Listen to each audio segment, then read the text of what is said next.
Hey everyone. Hello, thanks for joining us for the second episode of the Dose of Desi. This is Udit with my co-host Hassan. As you can see, we're live in person together today at Hassan's house, and looking forward to another interesting conversation. Yeah, we're super excited to be back for another episode. This is it's gonna be fun. So we started off last time with a little intro to who we are, how we met, and what the podcast is about. So we thought today we'd share more about ourselves, but in a very fun way. Yeah. So this episode, we have come up with several questions to ask each other, and some that can apply to those watching. And we want to expand further on our experiences. And throughout the episode, we would like to have you share your thoughts on some of these questions as well. And yeah, and just basically have a deep conversation around it and just have fun with it. Yeah. Please bear with us. This is our first time doing an in-person live Right. podcast as well. So we're kind of figuring things out. We have like our outline notes and stuff, questions on our phone. So if we're glancing down, we're not ignoring you Right. all. I think this should be a good framing here as well. Yeah. If you're in the chat, make sure that you pop in and say hi as well. We'd love to hear from you throughout. So definitely say hi, and we'll give you a shout out. Yep. So do you want to get started? Yeah. Is there anybody on the chat right now, actually? I don't see anything popping up right now. Right. Yeah, I got it open right here on the right. I'll drag this over a little. Awesome. Yeah, let's get started. So I guess to start off with, one of the questions that we'd agreed to answer was talking about the most recent pivot points in our life. Like a pivot point essentially referring to something that pivots your life from one direction to the other. So yeah. Actually, do you want to go first? Yeah. What was I don't know. I can think of a few in your life that you had, but what was the most recent pivot point in your life? So I was thinking about this because pivots could be something unexpected, but it could also be something expected in a way, but just changes the trajectory of your life, right? And so obviously a big one, which I didn't want to use for this question, was becoming a father, because we'll probably talk about it later. Yeah. So I tried to like vary it up. That's a no-go. That's for later. Yeah. So I went a little before that, and basically it was completing my master's degree in 2018. Because basically this was kind of like, my whole life I'm going to school and learning, and obviously the learning will continue. Mm-hmm. But this was like the final step on my professional educational career. And now it was time to really like implement that and kind of like go the next level. And so I was, really with this degree, what it's led me to is becoming a manager on a team and actually practicing my management skills, mm-hmm. Which is something that I had not had a chance to really kind of like fully do and develop. And so it's that, looking to now get that added responsibility, and try and take the next step of, now I can't just fall back on, I gotta go to school and keep learning, but like, how do I actually implement that stuff in my life? So mm-hmm. through becoming a manager at work, and then also becoming an adjunct professor at a university as well for a class. So like, that was a whole different environment for me of like, I had actually taken that same class in my undergrad, and now I'm actually teaching it to folks. And so kind of like, I'm now on the flip side, It's kind of a crazy experience. The whole like full circle thing, essentially. Yeah. Yeah. That's interesting. Now, so you mentioned, you shared something in terms of like your career, but obviously, aside from being a father, can you share like a personal experience that when was the last, I guess, pivot point on a personal level? I mean, yeah, you shared something on a career level, so just curious.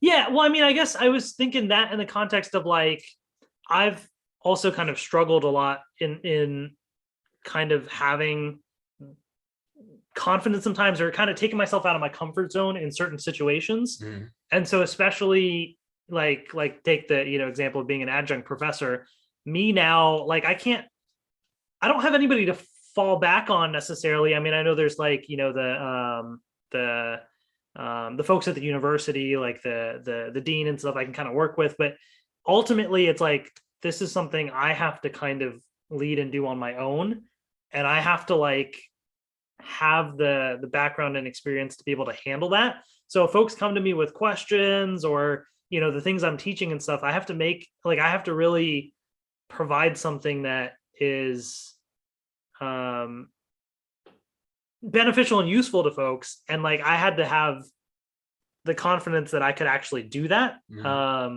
which I didn't feel like I had until kind of that moment. Because being on the flip side, if somebody comes to you and they're like, why did I lose points on this question, that sort of thing, I can't like falter on that. Like I'm the one in charge, I'm the one kind of doing that. So it's like trying to at least from that angle, I saw that as sort of a pivot in the way I had to like handle myself. No, I can relate. I mean, I think we're both introverts, and being an introvert and addressing some of these things that come up in general in life, oh man, it can be there can be certain social anxieties around it, let's just say.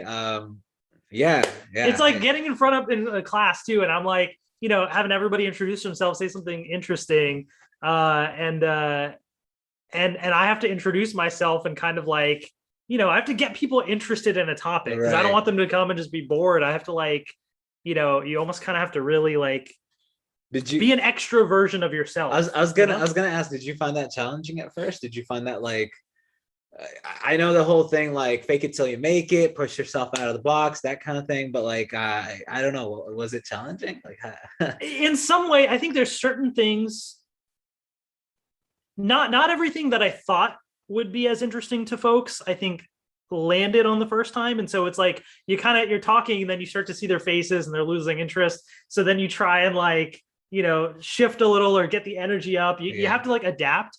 So I feel like I did it twice. And so the second time would have been a great learning experience, but then COVID happened and I had to go remote, and then that kind of was a whole different experience. I'm sure we can talk about one day. Oh yeah. But it was I mean, you really have to like adjust on the fly to sort of manage how people are handling things. Are you still teaching, or I am not currently, just because of everything else going on. Things are too busy. They did ask if I wanted to like next year, but for now I passed, but maybe down the road I'll go back and do it again. Awesome. Yeah. Do you want to give a shout out to Manib? What's up, Manib? Welcome in the chat. Thanks for stopping by. Yeah. But what about you? What's like a recent sort of pivotal moment in your life? Definitely takes me back to I may have mentioned this a little bit, but I'll elaborate on it. So I think I mentioned in the last episode at some point that I was in Albania. Yeah, definitely moving there and going through that entire experience was a huge pivot point. And I what's odd is I'm getting the feeling lately that I'm approaching another pivot point in my life. So I don't know. Who knows? There's only one way to find out. Move forward and see what life hands you and deal with it. But yeah, I would say the most recent one in the past was Albania. So I moved to Albania in 2018 in January. I served with the Peace Corps there for 2 years. I had never done anything like it. I mean, coming from an Indian family, doing something like that is not not something that's, I mean, I'm a first generation immigrant. It's not something that like people are necessarily open to. And they're like, well, you have a good job. Why are you quitting your job and going half around the world? And, like, are you losing your mind? Like, what's wrong with you? So, taking that leap took me a while, to be honest. I've been thinking about that for 7 years. And eventually when I did it, I had like all this anxiety when I first moved there. I'm like, how am I going to live? How am I going to adjust? I don't know anybody. I'm all, like literally I'm moving to another country with people I've never known before. So yeah, it was, anxiety was like through the roof for a while. And, maybe if one of these days somebody from my group watches this podcast, they can attest to that. yeah, and then the first 3 months were really challenging. We had training. We were basically with total strangers, getting to know them, different food, you're adjusting your diet, you're adjusting your language. Yeah, it was like a major overhaul of everything. The pivot point comes in really a little bit later. I mean, really the whole span of 2 years was a pivot point. Um, and I don't know, am I like kind of dragging on No, here? I was going to ask about like kind of how that affected the trajectory of things, or what, like how that kind of pivoted, your your life from that experience. Yeah, so essentially, okay, I was 3 months in training, in one small village in Albania. Then I moved to my main site where I was going to spend, the rest of my 2 years. And both of my host families were wonderful. But in when I was in my more like permanent location, I had more time with that host family, so I got to develop more of a relationship and whatnot with them, and we still keep in touch. So that was interesting. Um, then I got into a relationship, which is a bag of M&Ms of its own, if you know what I mean. Yeah, so having dating in a different cultural environment, living in a different cultural environment, adjusting your expectations constantly, dealing with back home the expectations of your family, your parents, your friends, and keeping in touch with them versus a whole new community. And things were different, things were very different in these two places, in these two communities. So balancing that, I mean, it literally took me back to when I first immigrated to the US, in many ways. Yeah, and then the pivot eventually came, the big like crashing of the pivot, or whatever you want to call it, was when the pandemic hit. And everything that I had built up in Albania, all the relationships and everything, I had to leave behind. And in like 24 to 36 hours, we got a call. We were like, yeah, we're gonna evacuate you. And I had to pack up. Sorry, my phone's going off. I had to pack up everything and leave it behind. And that was a major, major, major challenge. Yeah. Do you think you'll ever want to go back? I think I'd like to go back to visit. I still have some friends in my host family, especially my host family there, that I'd really like to go see. When, where, how, I don't know. But yeah, I'd like to go back and visit. I don't know if I can go back and live there again. I used to want to, because I was like, it's like a beautiful country. The people are hospitable for the most part, and like, at least to guys. For girls, it was a different experience. I'm sure it's varied for everyone. But yeah, I mean, like, I wanted to live there. I wanted to like start a hostel or a hotel or something. I was like dreaming all this stuff, and I was like, maybe I can buy a small property or do something. But yeah, I think I don't know if you all believe in like the universe telling you what to do, but it was like a big giant no from the universe at that point. So it was like, okay, at that point, just move on. Go where you're meant to go and do what you're meant to do, and that's that. Gotcha. Yeah. Nice. I'm sure that topic of Albania will come up a lot Oh more throughout the yeah. podcast, Oh because there's lots of man. experiences from that. But Yeah, and I know I ranted on for a while about no, that, that's but hey man, that's yeah, awesome. massive pivot, and then readjusting from that culture back to your culture is also a huge culture shock. Um, the way people are, the questions that people ask abroad, they don't necessarily ask here. Like, things are considered rude here. Like if somebody walks up to you and be like, why aren't you married? Like, where's your wife? I don't know, whatever. So yeah, things like that. It's a readjustment process. Yeah. Nice. Gotcha. And I apologize because I woke up. I forgot to tell you this morning. I woke up and my neck was like hurting and stuff. I must have slept wrong, so I can't properly turn and face you all the time because it kind of hurts. So just FYI, if I'm like Yeah. wincing when I'm like, hope you feel better. but You got to do those stretches. I know I gotta get that stuff taken care of. Yeah. So I think what we really wanted to do is just sort of um, go through some other additional questions that we had. Um, so do we want to? Who wants to start with the next question? You want me to get started? Let me start since I just talked about, this whole Okay. thing extensively, if that's okay with you. Yeah. So my first question would be, what has been a unique challenge of, and this goes back to, you being a father actually. What would you say has been a unique challenge of being a father, and what has been a unique benefit or growth opportunity of being a father? And I'm talking like deep stuff here. I'm not just like, oh yeah, it's great, it brings me a lot of joy. I'm sure it does, but like, I want like more than that. Yeah, for sure. So with that, and just for context for folks, so my son Idris, he's almost one actually. On Friday will be one.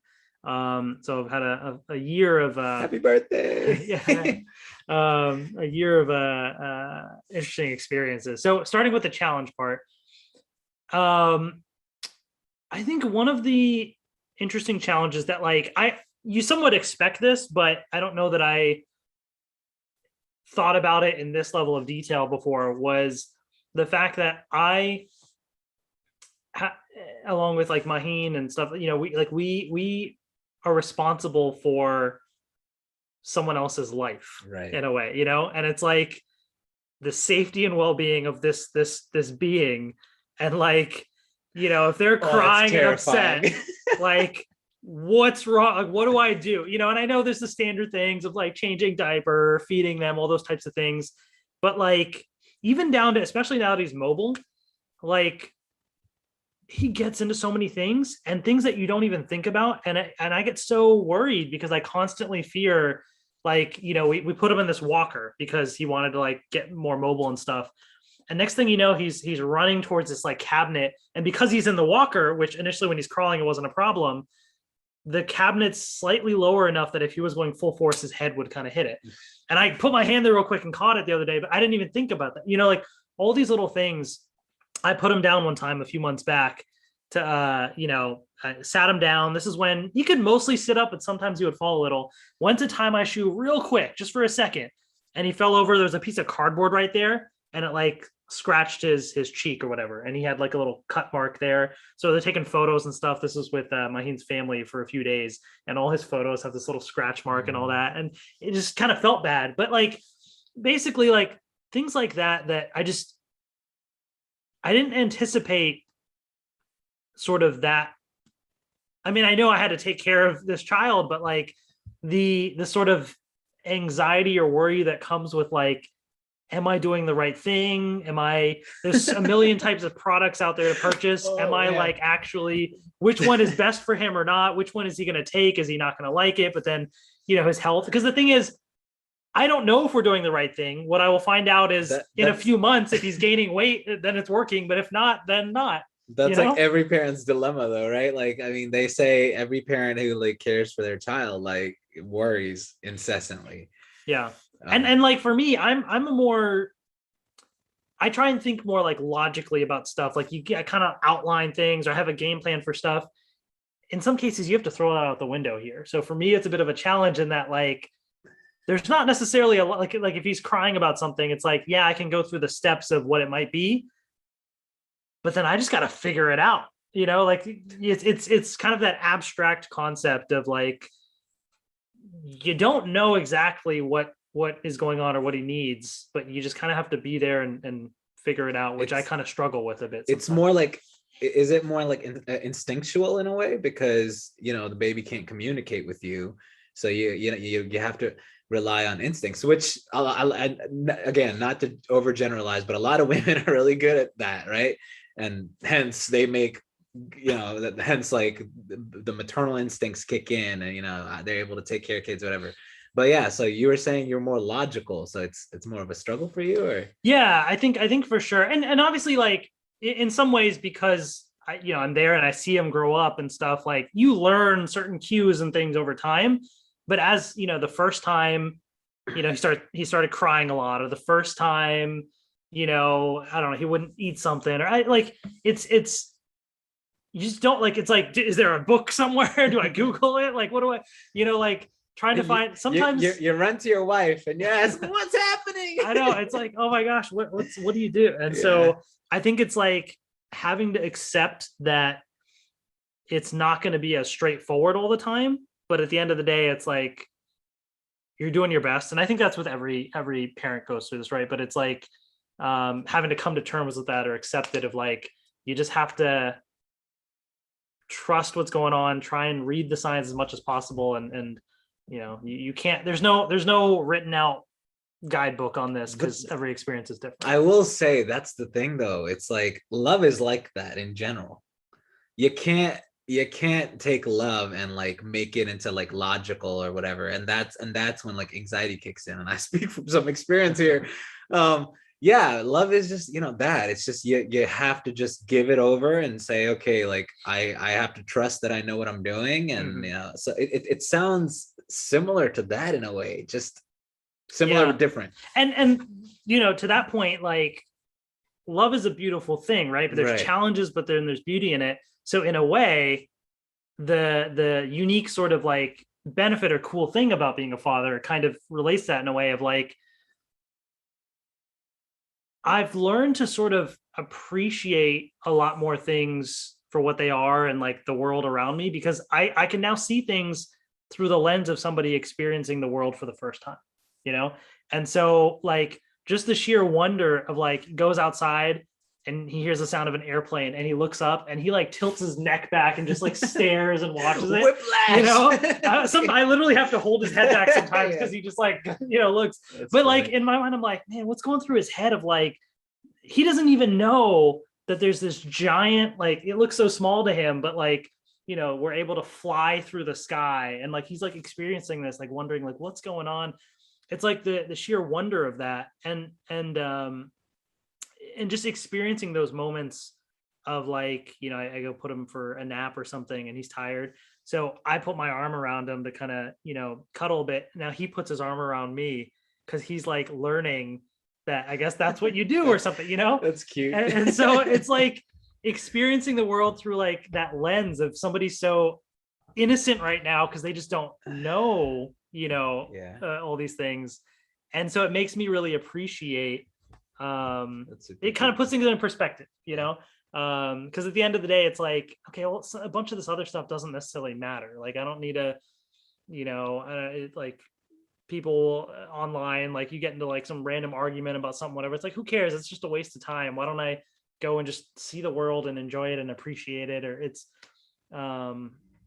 it just really, makes you puts things into perspective, perhaps. Yeah, for sure. So, okay, to sum it up, you said the challenge was basically not knowing whether what you're doing is right or wrong, and then the benefit is, I guess, if I understood it correctly, being able to see the world again through childlike eyes, in a way, through that wonder, that sense of wonder. So, yeah, you get a newfound appreciation for the things around you.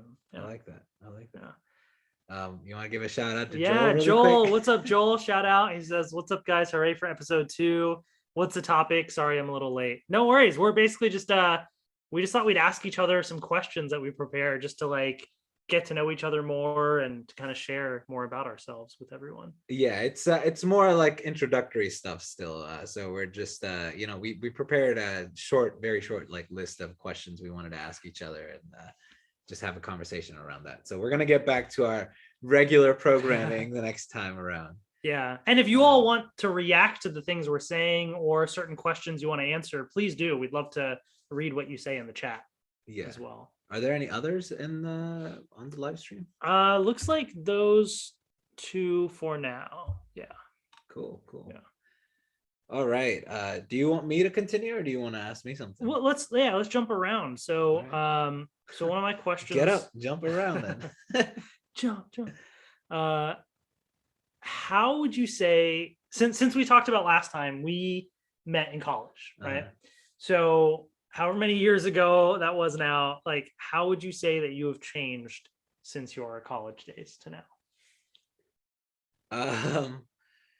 Oh man. Wait, is there a question in there? Oh, Joel just says, I like that. Glad to see you guys together in person again. Oh yeah, man. Good to see you too. Um, how have I changed since college? I would say immensely. For one, my energy levels have mellowed out quite a bit. Yeah, I was constantly like, I don't know. I guess people would always just ask me, how do you have so much energy? How are you so hyper all the time? So yeah, I would say I've definitely mellowed out, is one way.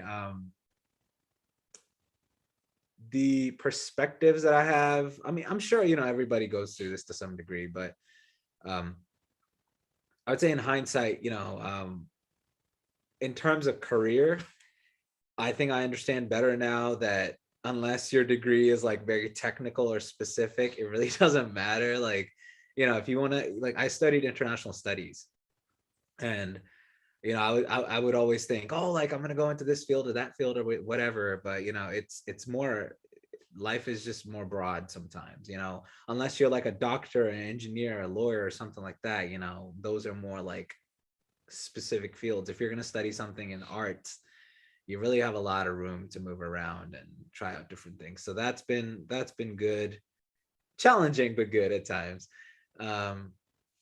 What else? I think when I was in college, I was very much extroverted. Hence, I was hyper and all energetic and everything. And I think I've become more of an introvert since. Uh, I have a better understanding of who my like friends are, who aren't my friends. Because initially, I was just think, oh, all these people talk to me. They're all my friends. So that naivete has, I would say, fallen off to the wayside a little bit, and understanding that really the real friends that I have, I can count on one or two hands, truly. Yeah. So I think a lot of refinement of my life, a lot of refinement of my personality, what's important, what are my values, that all of that has become more apparent as time has gone on since college. Mm-hmm. Would you say, if you went back in time, would you be friends with your college self? Or you think like you wouldn't Oh relate in that gosh. way? uh at this age, would I be friends with Yeah. me at 18? Probably. Oh, this is gonna sound harsh, but probably not, because I That's just fair. don't have that kind of energy. Like, I just, you got to pick and choose now. Yeah, no. Or I just, if I do, it would be like once a month or something, and like I would tell myself to take more of a chill pill. I mean, I still do tell myself that, but yeah, definitely like chill out, learn to breathe, meditate, whatever works for you. Yeah. Yeah. I think part of that is also just in general, like as people get older, I think they tend to just in general, like, you know, energy will just go down. You just kind of just, Yeah. that's why you kind of have like the wise old folks are just the ones that just kind of just sit back and just observe and relax, like, because they've gone through those experiences. Like, Right. well, I was that person back in the day. It's funny, as time goes on, as life goes on, you go from a doer to a seer, or like an observer Mhm. rather. Not all the time, but yeah, Yeah, it's many people might experience that over time. Not everyone, obviously, but yeah, yeah. So sure. that's all right. I have a question for you now. Okay. Actually, does anybody in the chat have anything to say, anything to add, before we move on to the next question? I just want to make sure I'm being inclusive here. Yeah, let us know if there's anything. Oh, Let's see. Joel says, I like that saying. I say it all the time. I count my true friends with my 10 fingers, and I always have fingers left over. Yep. Yep. Yeah. Yeah. Yeah. It's been it's been like a long time lesson. It took a while to realize that, because initially when I was in college, I thought everybody who added me on Facebook was my friend, whereas now I like, Facebook stresses me out, and I'm like, no thanks. So yeah, I don't know. Priorities change, times Yeah, change. for sure. And I think, last thought I want to just add about that. I know a lot of times people say people don't change. I don't agree with that. At least in my life, I've seen enough change to know that, like, People do change. Maybe not right away, maybe not, you know, in a matter of a year, a couple months or whatever, but I think people do change. I really do. Yeah. Whether it's for the better or worse. Yeah. Um, That's fair. That's fair. Manib also added something. I feel like college is when you find out who truly your best friends are. in many ways, yeah. Yeah. Here's an example right here. That's true. That's true. Yeah, I think like those years are it's hard because out of high school it's like, what do you want to do with your life? And so you're supposed to decide that going into college. Whereas I feel like college is kind of where you try and at least start to find yourself, but I don't think you finish even after that. I think it's still a continual process. Right.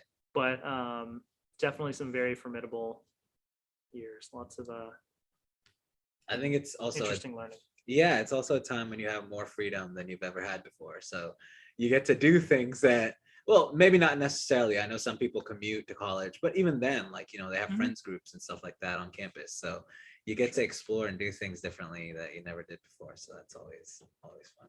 But Yeah. all right, I will move on to the next question for you, Hassan. What's a time in your life when everything you built up fell apart and you had to start from scratch? I know it's one of those like tough questions, but Yeah. So for this one, speaking of college, kind of going back to that. So quick little background. Growing up, like I was always like very into academics and school and all that. I would like study ahead and that sort of thing. I actually skipped second grade as well, just because I'd been doing all sorts of workbooks and things ahead of time. And my parents talked to the principal and they're like, yeah, you already know this curriculum, jump ahead. So my whole life leading up to, I would say towards the latter part of high school, school kind of came easy for me in some ways. And then especially when I got to college, and that's when you're starting to decide what you want to do in your career path. And at the time I was going to do pre-med. And so I was a chemistry major, pre-med, standard thing for any, Dr. fancy Ahmed. person, right? Like, Yeah. so, I mean, I had an interest in the medical field. I don't know if I fully pictured myself as a doctor, but I was like, yeah, it's an interesting field. I want to, get into healthcare. So let's do it. Mhm. And I struggled. This was like the first time where what I had been doing up until this point didn't work anymore. And I didn't have the structure of folks saying, you have this deadline or you have this, and they're reminding you of it constantly in school. You had to manage things yourselves, right, in college. And so me being somebody that has things kind of planned and structured out, you take that structure away from them as well, coupled with like organic chemistry and quantitative analysis and all these really complex things. I did not do well. And my grades plummeted. I even had to repeat some stuff. Like, I mean, I really struggled at first. And I didn't really tell people. In fact, I didn't tell Udit even until more recently about all that. Even though we were roommates for a year, I didn't, know that. I just, I kind of kept it to myself because I was like, I felt ashamed of it. I was like, I'm sucking at this and I'm not handling it well. So I would always kind of divert my attention to other things instead. And I mean, I have to say, since we were living together and, talking and all of that, I did get the sense that you were going through some of that. But, another thing is like, I was young too. I didn't know how to approach it. And, I didn't want to I don't know. I didn't want to make it worse for you or anything, assume anything. So, yeah.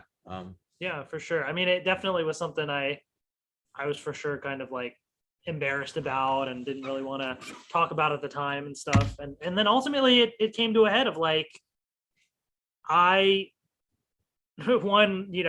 being wasted, time, and then if I kept this up, I mean, I would have been kicked out and my life trajectory, everything would have been screwed up. And so ultimately, I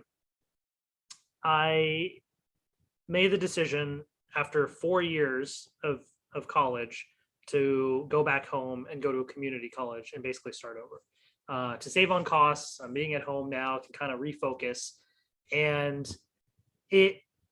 what I realized is, going back, like we had a high school reunion and here I'm seeing everybody and they're like, we just graduated, we got these jobs. And here I'm at community college now. I'm like starting over. It felt it sucked. It definitely, made me feel like crap. Like one But step forward, five steps back, that oh kind of yeah, thing. Yeah. 100%. I felt like I was just super just behind everything. But what I found was I started an internship, which eventually turned into a job at a private practice, which, we kind of talked about that we Yeah. eventually came on. And I really liked what they were doing because it was in the medical field, but it was more health IT. So more the tech stuff, which I love tech and could kind of infuse that in it. And I really enjoyed it. And, we were doing exciting things. We were doing cool stuff with the software and what we were doing. And then I found a bachelor's program that was for integrated information science and technology. And so basically taking a lot of those same things and incorporating it. And so ultimately, like one by one, I found something I was interested in. And I said, you know what? I'm not going to worry about all this, what happened in the past. I'm going to worry about going forward now. I have, this job. I have this degree that sounds good. And one by one, I finished my associates, finished my bachelor's, ended up, my YouTube channel was starting to do well. So I was like, enjoying that. People were leaving like positive comments. So like my self-confidence was rising back up, eventually got my master's, got married. Like one by one, it all just kind of like, I think I had to like shift my focus around finding something that I Oh was man. really excited about, Yeah. Oh. Um, Sorry, yeah, I'm going crazy here because I can relate. Literally after having to come back from Albania and like within days of being evacuated from there, my mind has been going back for the last 2 years so much, and yeah, I consistently have to tell myself, I gotta move forward, I gotta move forward, I gotta move forward, because that was like a huge, for me, it felt like a huge loss. So I can totally relate. yeah, And actually, you saying that actually gives me a bit of hope that if I can overcome this, and if I can just look forward, maybe perhaps things will fall into place for me, because I do want things to fall into place for me. I do want a family. I do want to find somebody I want to be with for the rest of my life. All these things. So yeah, thank you for saying that. Actually, yeah. for sure, man. Yeah, because at the end of the day, like the way, like even though that was such a crappy point in time, it's like Yeah. I live it with no regrets because Oh man. that is now my motivation going forward. Like when I was in my master's program, I was like, if I miss an assignment, even just one small one, I'm gonna go down that rabbit hole again. I'm gonna go back to that point. I can't do that. And I ended up graduating like summa cum laude and everything because I like that was the focus in my head the entire time is learning from that experience Mhm. and not wanting to feel the way that I felt back then because I could look in the mirror before and hated myself and didn't have that That's so confidence and the interesting. self-esteem, but now like I feel so proud of all the things I was able to accomplish since then because I've had that as a motivating factor like going forward. Life's scary stuff sometimes, I'll tell you Yeah, that. for sure. But got to keep going. Anyway, I think there were some chats. Yeah, so Joel's like, oh, he says, I remember that, Us, and I remember you talking about it back in the Periscope Live days. Amazing to see how far you've come. Thanks, Joel. Appreciate that. Munib says, man, same thing happened to me, Hassan. I switched to business. It was a real struggle and it was my most depressing time, but now I'm in a good place. At the end of the day, it was a good learning process and we learned from that struggle. Yeah, it certainly takes a while. In some areas of life, I think, whether it be career, relationships, home, what have you, or even yourself, coming to terms with yourself, I think it takes a bit of time. I think, unfortunately, sometimes I'm gonna get a little intense here. I think sometimes society sells us the idea that if we have this, then everything is gonna be good. You're gonna be this and that and the other. And I think certainly in my younger years, I've struggled with that idea, thinking that if I had this figured out, then I'd have it all. But no, like life's just got a mind of its own. It's just got a way of its own. Yeah, and it's tough in the moment. You feel like things are falling down around you, all that, and it's hard to see the other end of it, Yeah. but it's just a matter of just And the future, thinking of the future is terrifying, because you come from the past, where you've been. You're in the present, where you stand, but in the future, it's a giant unknown. You don't know where you're going. You can try all you want, but you don't know. So requires lots of leaps of faith, if that makes any sense. Yeah. Yeah. For Anyway, sure. yeah. So I have another question for you.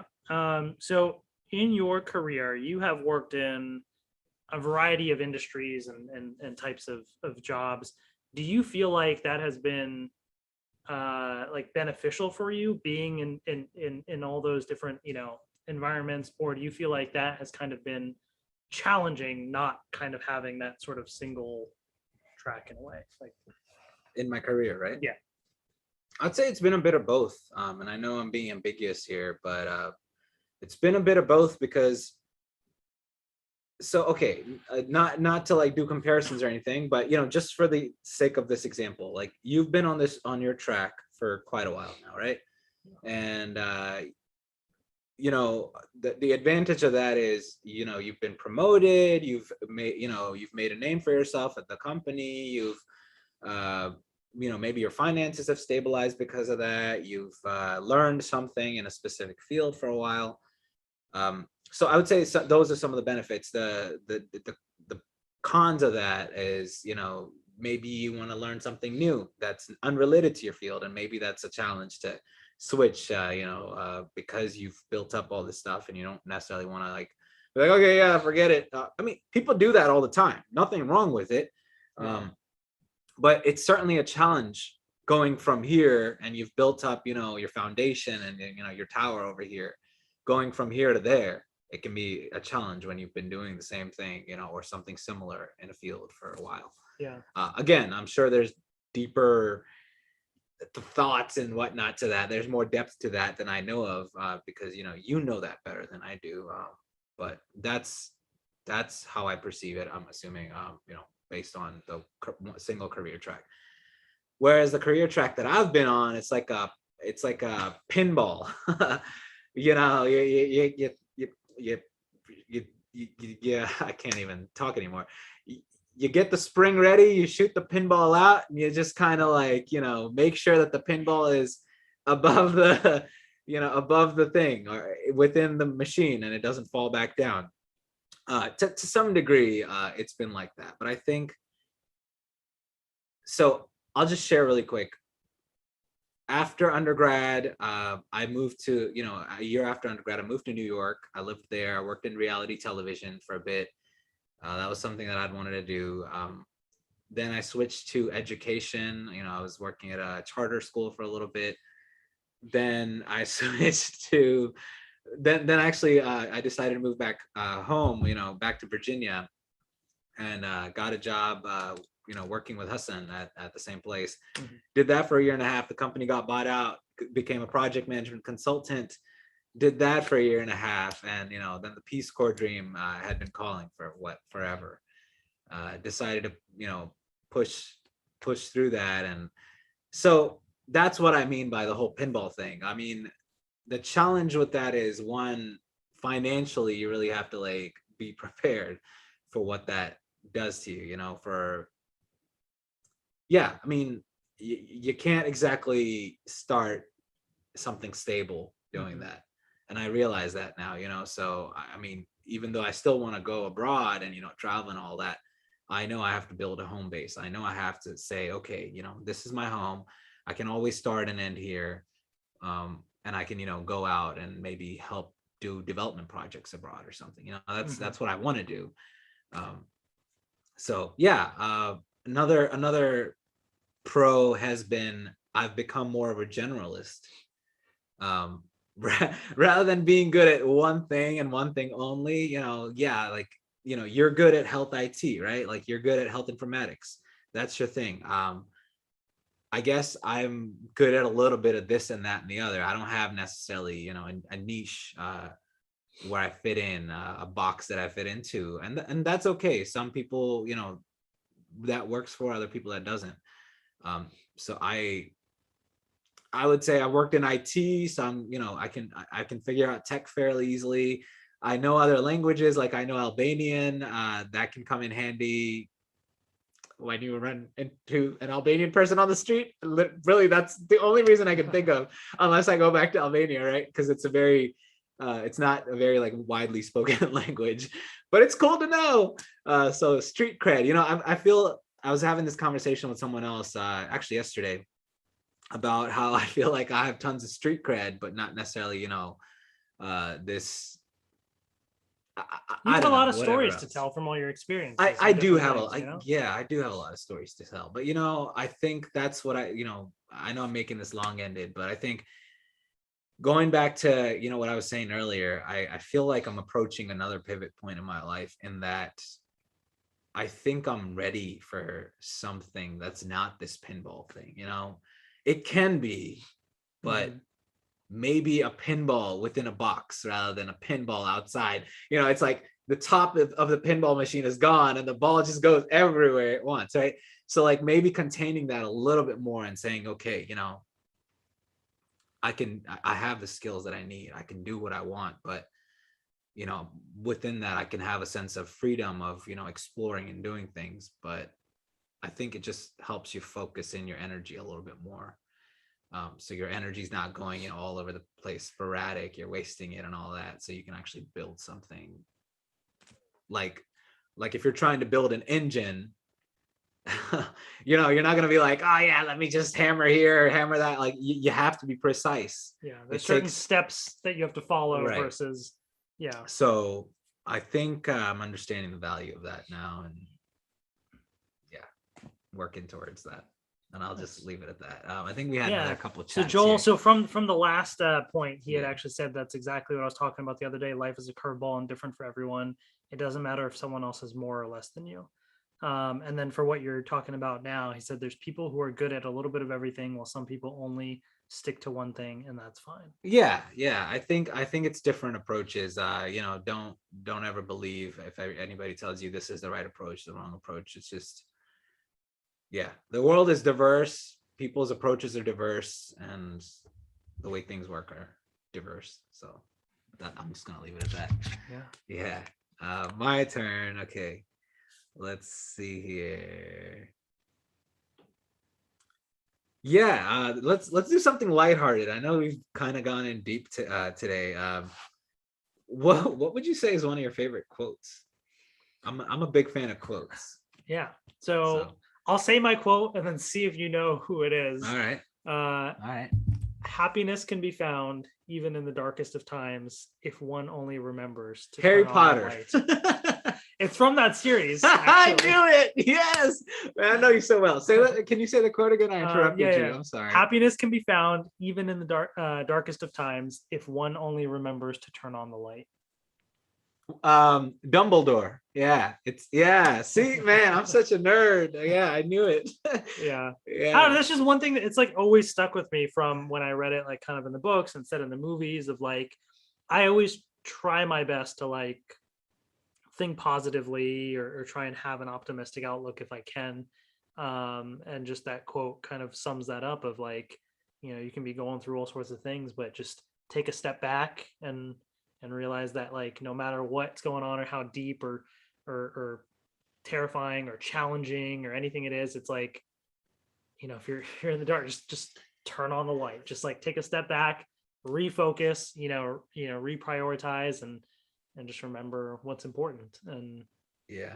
it's Is kind of this been a guide. is this in reference to like in the movie he had like this light thing that Oh, I know what you you're know what I'm talking talking about. about? Yeah, Like yeah. it would like light up things or it would take away light and like Yes, contain I it. know. Yeah, I forget what it's called. Yeah, I forgot it too, but But no, I can't remember exactly. that To be honest, I don't remember exactly when the quote was said, but I don't think it was that, because that was like at the very beginning of the series he used that or something. I think this was Dumbledore telling Harry this quote in one of the later books or so, gotcha. I think. Yeah, I mean certainly strikes true. Yeah, Yeah. so that's kind of. I didn't get that. Could you try again? I didn't ask you, Siri. We're having a little bit of technical difficulties here with Siri. Yeah. Yeah, so no, that's cool. That's cool. What made you pick that quote? Like Because out that's of all the like, ones. I don't know, I'm not too much of like a quote person necessarily, in the sense that like I don't I don't usually like have as many like inspirational quotes or things. There's like stories or messages that inspire me, but quotes don't always stand out. But like that's one that from like my childhood has always kind of stuck around. So because it's been so memorable to me, That's kind of why I ended up, you know, Gotcha. picking it. Yeah, cool. Let us know your favorite quotes in the chat as well. That'd be cool to hear. So for you, what are 3 things that you look for in a partner in a relationship? Ooh, let me take a deep breath. And these could be like big things, small things. Just pick 3 things that that you look for. We could have podcasts about, you know. Was not expecting topics, that but... question next. It's, I don't know. I think that one hits close, just because, you know, I'm going through the process of dating people and meeting people and getting to know people better and all of that. I think not to get all like emotional or whatever, but like I think having someone who has the ability to be able to communicate what they're feeling is important to me, because I think from my experiences so many times, you know, well, for one, a lot of times, you know, people, at least, you know, when I was growing up, the message I got was, as a guy, as a man, you don't necessarily want to like show your emotions. You don't necessarily want to be open with that. So so that, you know, that leaves people to like guess a lot of times. What are you feeling? What are you not feeling? You know, and that leads to assumptions, and assumptions lead to pain, heartbreak at times. And I just really want to avoid that, because I've been down that road. And so yeah, I think having somebody who's able to talk to you on that level, you know, rather than making assumptions, willingness to be open with their feelings and emotions, and be able to communicate them, at least to some degree. That's one.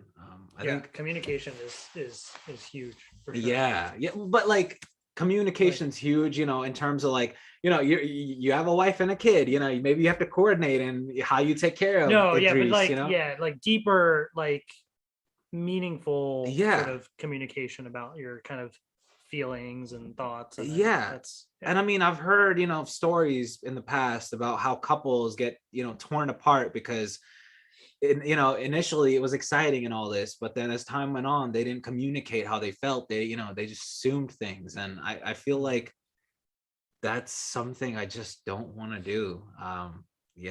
Assumptions are no good for anyone. It's challenging not to assume, you know, like when you go down the street, down your grocery store, you see someone, maybe they're handicapped and you assume something, maybe they're beautiful and you assume something, maybe they're, you know, whatever, and you assume something. And it's hard not to do that, because we've got this saboteur and sage thing going on in our heads. I don't know if anybody knows about that, but yeah, working on that. I think Joel had said something here. It's related to the prior thing, so maybe we'll continue. Okay. Yeah, we'll read it. So that's one thing. I would say openness or open-mindedness, or just being willingness to be open, which ties in with vulnerability to some degree. That is an important trait, but openness in general too, like willing to try new foods, willing to try a new language, willing to go to a new country off the beaten path, you know, a sense of adventure. Not saying I'm like that 100% of the time either, but you know, having that, certainly it's I don't know, it's something I'm grateful for when it does happen. And finally, I would say, I don't know, I'm kind of blanking here.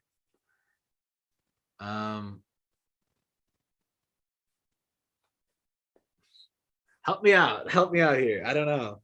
Being able to communicate, and you know, being able to be vulnerable and open, and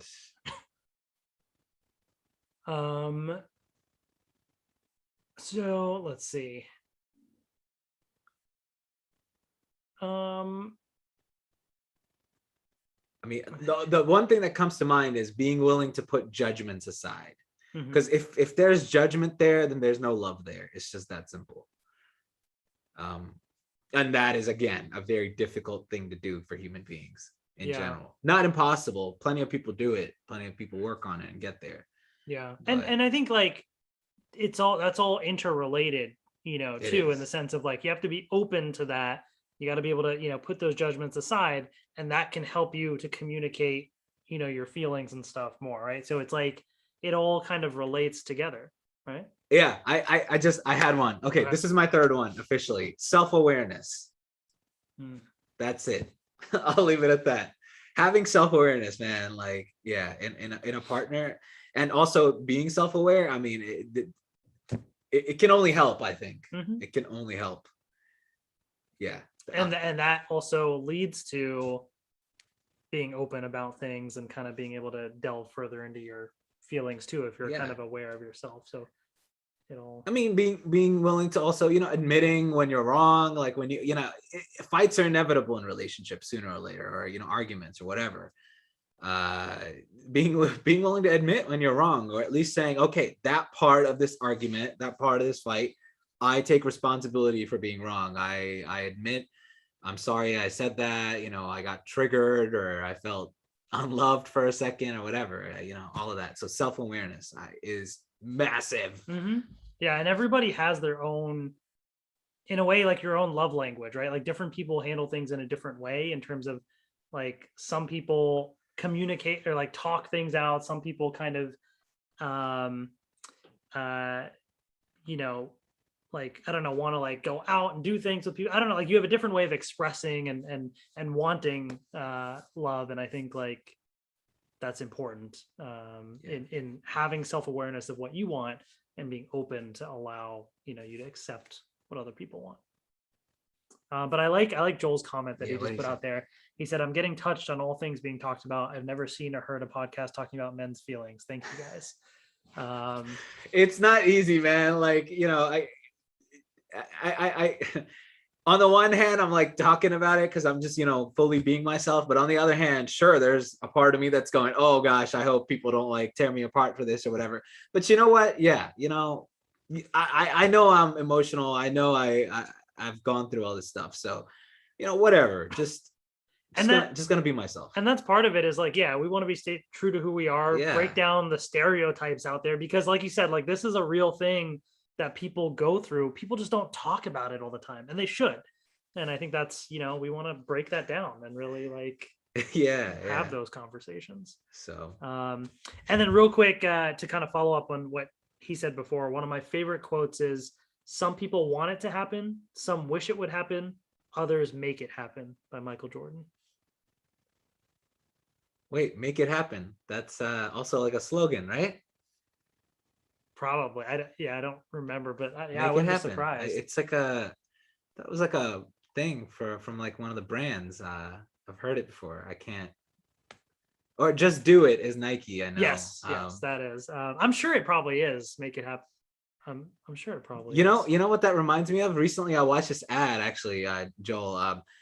It's Matt Damon has a new ad out for crypto.com, and he like goes in and like tells a little story, and he's like, throughout the Roman Empire, many men have done this and done that. Some only talked about it. Some, committed to something and, found their nerves of steel. And then he like ends with, fortune favors the brave. And that's been like in my head ever since. And I'm like, oh my God, I have to be brave. I have to be brave. And yet I'm still working on finding my nerves of steel, let's just say. Or, that, yeah. Anyway, let's I have a question for you now. So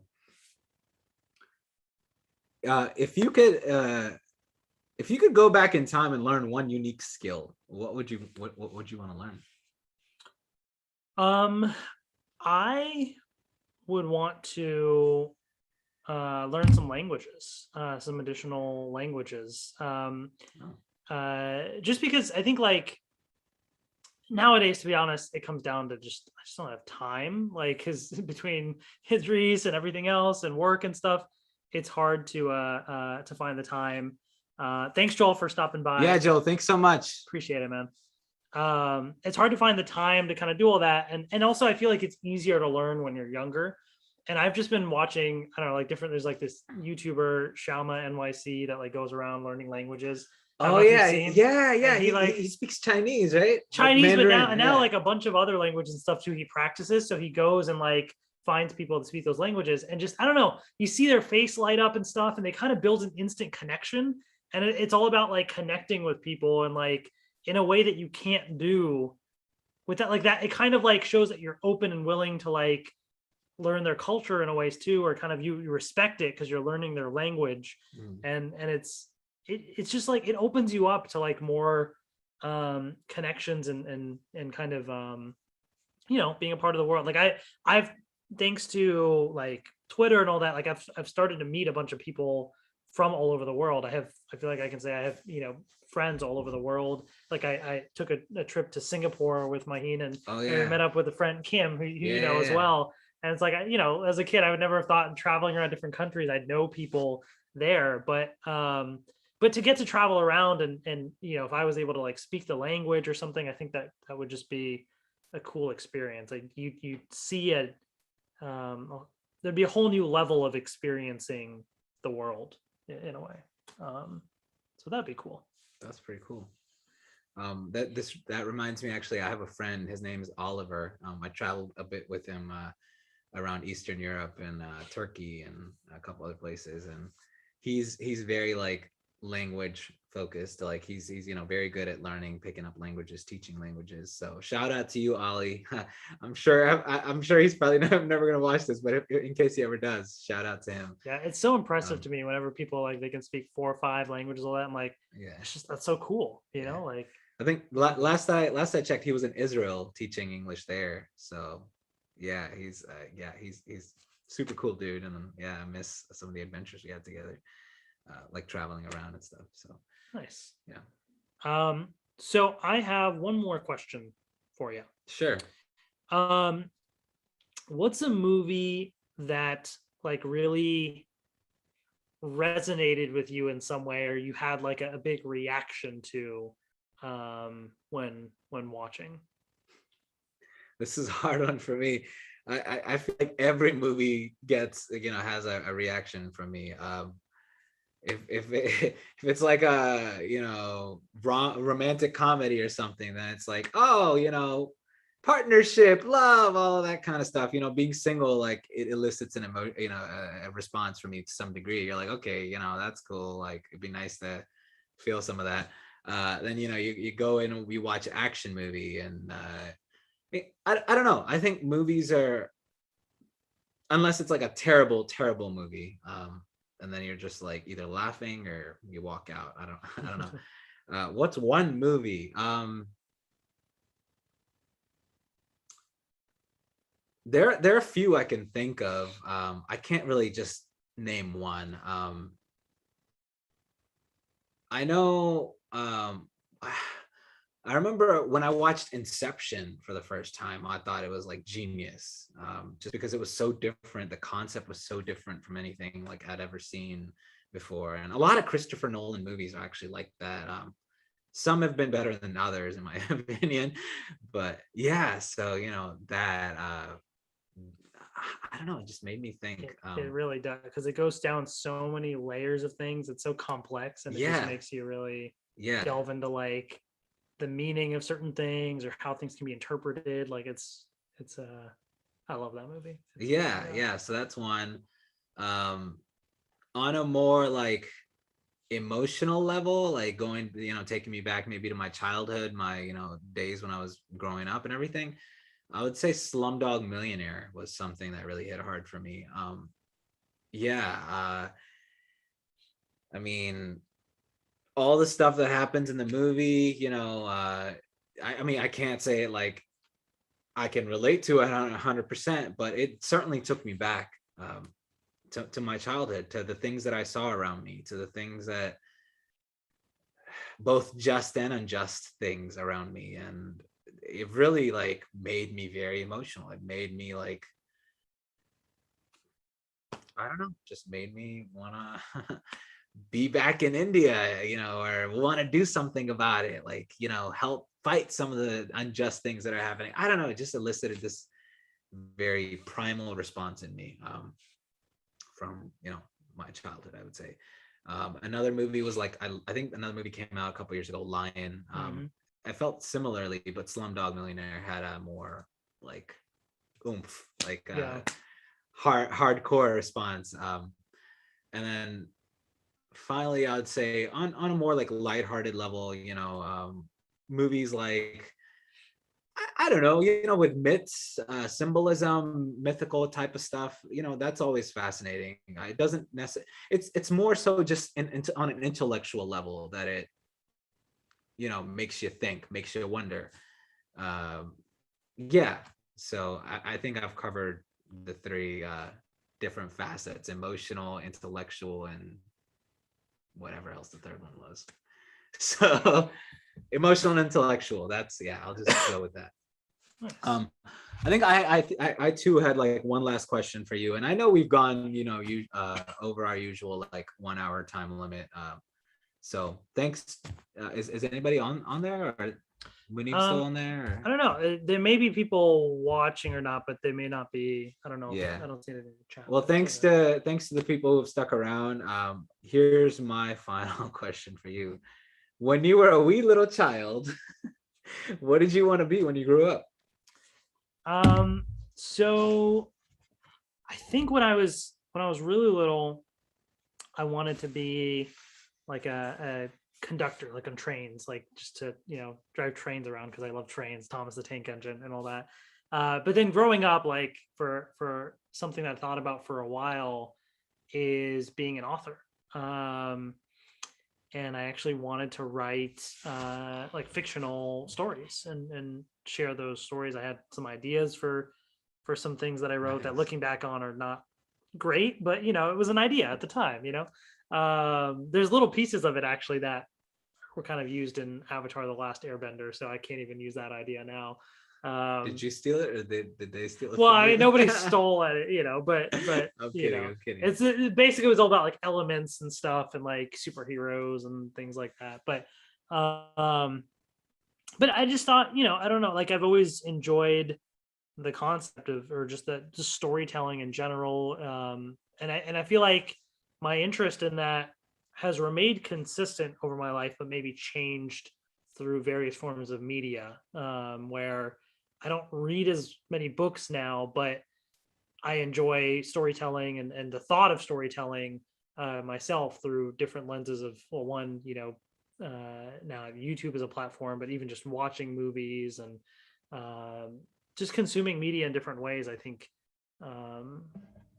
that's just something that's always been really fascinating to me. I do listen to, like, for example, I'll read like comic books and things, but I'll listen to podcasts from the writers that they'll do like interviews talking about their creative process, how they came up with certain ideas. I love listening to that kind of stuff, behind the scenes things when watching movies, because I've always just been fascinated with that whole creative process from the idea of a story to bringing it to fruition.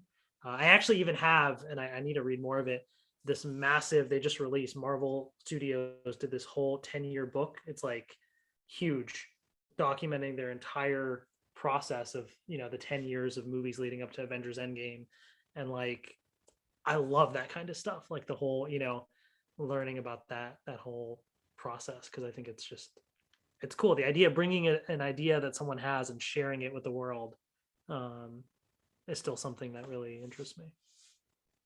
Very cool. Do you ever think in the future you might consider like writing a book, anything? I mean, it doesn't have to be a book, but an article, a short story, whatever. Maybe. I don't have any like plans or anything or any thoughts at the moment, but I wouldn't be like opposed to it. It would just be a matter of finding the right time and place and story to tell.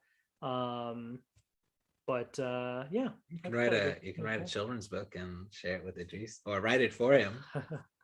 Yeah, that's an idea. And I've watched like YouTube videos of parents who like did something, or a story. It's been a while, but like a parent who like started doing that for her own kids, and then turn into this like much bigger thing. So Yeah, yeah, that could be interesting. Yeah. I've probably more approached it from the angle of creating like a video or a documentary, that type of Right. thing to share nowadays. In fact, Maheen and I recorded a video at the hospital before Idris was born, like a video message for him. Oh, did But you? we're not going to give it to him until he's like 18 or something like Oh, that. like a time capsule type Like something thing. like Yeah. that. Maybe That's who knows what I'll cute. do at the time and edit and whatever.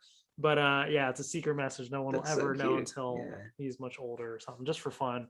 But yeah, I don't know. You never know. There's interesting stories to always tell. So we'll see. We'll see what That's pretty happens. cool. So I think that sort of wraps up. Do you have any other questions on I your think end? that was the last one on my Yeah. list. Yeah. Cool. Well, I think that was a really interesting conversation. I feel like we still learned so much more about each other even after Yeah. all these years, and had some fun conversations. And so we hope you all enjoyed that. And thank you to those that shared in the chat as well, Yeah. your comments. If you weren't able to watch this live and you watch it later, please make sure to comment on the video with your, thoughts, stories, experiences. We'd love to hear that as well. And those, in the chat, please, let us know your ideas for us to discuss in the future. Starting next time, we're going to actually go focus our episodes around a central theme.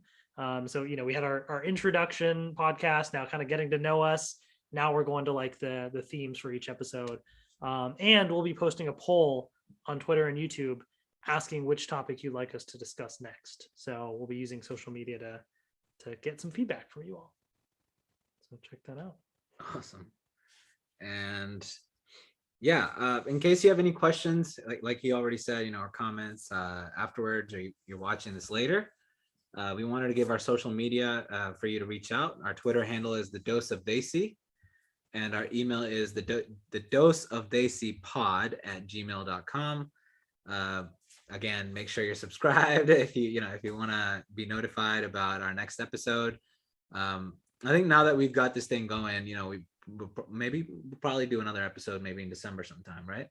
Yeah, If yeah, you're up we'll for probably that. do another one for them. Yeah. Yeah, we just have to figure out the logistics of it. And we usually post about a week or so before, so to give you enough notice to be able to join us if you can.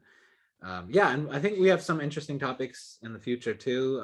We're also exploring some potential guests in the future, and hope you're excited about that. And thanks for watching, and we'll see you next time. Yeah, take care. Thanks, everyone.